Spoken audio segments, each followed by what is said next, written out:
M&R Rabbitry here. Today is cleanup day on the rabbitry. So all the rabbit cages, all the straw has to be cleaned out.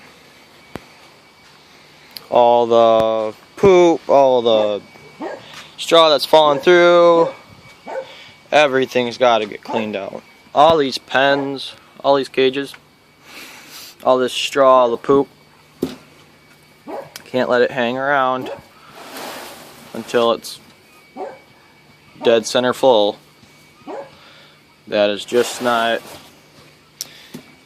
what you want to do.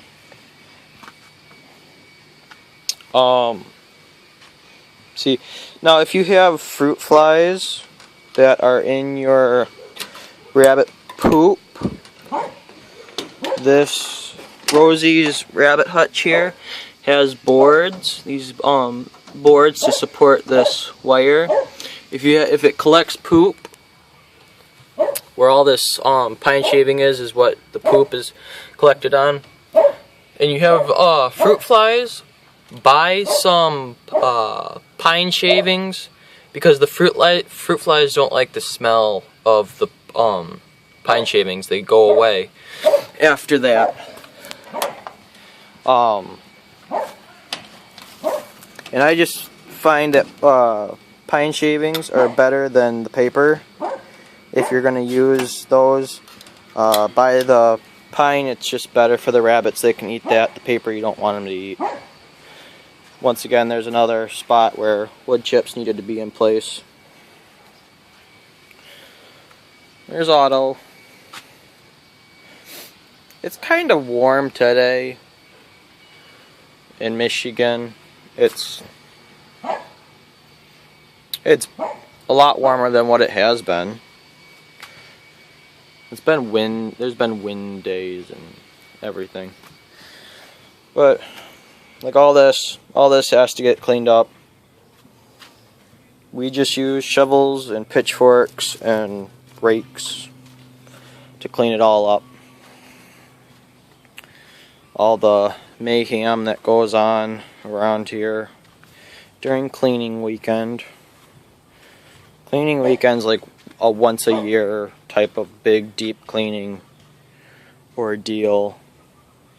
And I wanted to mention one more thing, because I got asked in the comments about the Skin So Soft stuff that to keep the spiders and flies away.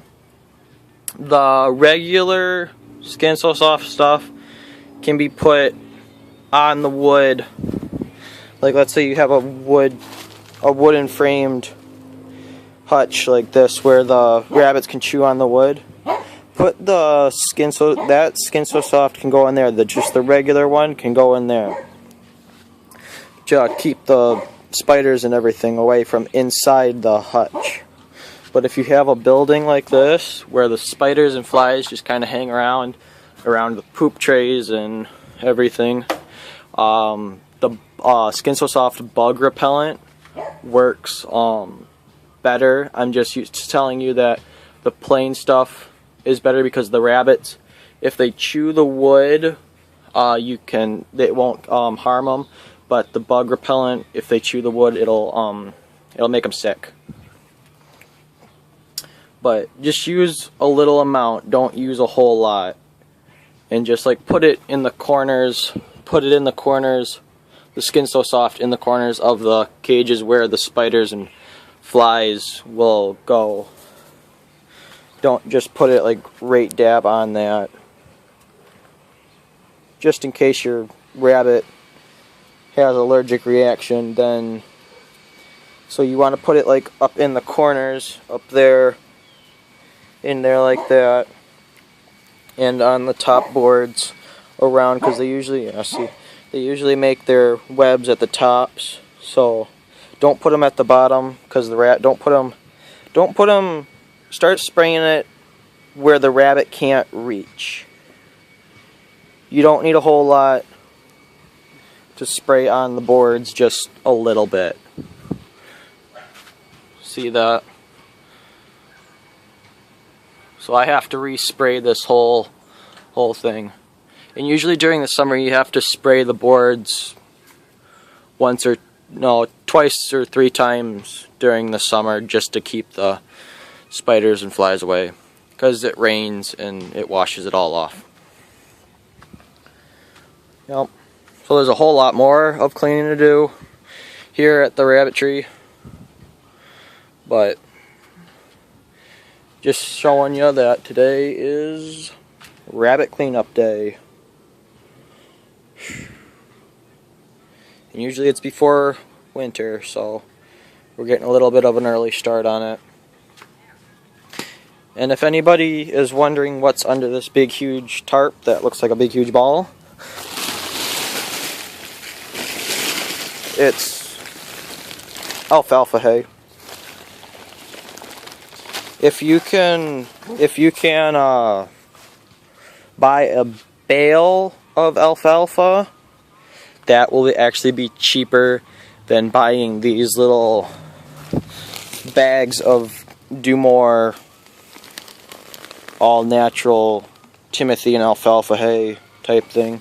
$7 for, I think, 3 pounds of this. So if you were to pay $7 for 3 pounds and your rabbits eat that almost all the time, a big huge 500-pound hay bale will, for $35–40, will probably cut your limit in half, probably, of buying hay. So just letting you know. And you can usually buy hay from local farmers that have cattle. There's usually leftover hay that they don't need. They cut too much, or usually a second cutting will be sold. At least that's how we run. Second cutting gets sold, first cutting and third cutting get kept. So that's a little cleanup day.